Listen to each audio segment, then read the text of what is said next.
today for a stable tomorrow. Financial goals are not just numbers. They are dreams with a deadline. So kung natuto ninyo ang giingon ni Ma'am Aulit kaganina, this is it. Gamay na tubo kinumduman, kinilang siya. Katong giingon ni Ma'am Aulit kanina, planong ito para sa inyong na? Okay. And one day, di ba? Good.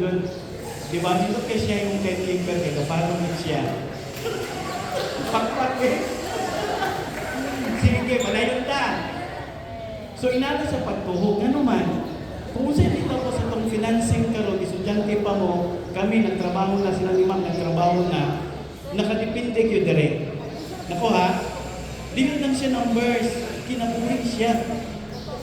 Siguro ang isputan ni Mama Aulit kanina, dagan kayo about numbers, di ba? Na ako'y nadungan kanina, nalipay ko nga, at your age, nanay negosyo, nanay mga side hustle, good kay siya.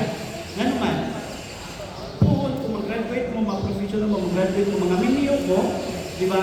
Di na kayo siya lisod. Ako ha? So meaning, dili lisod kaputon ang inyong mga damgo. Kaya naamay sa man.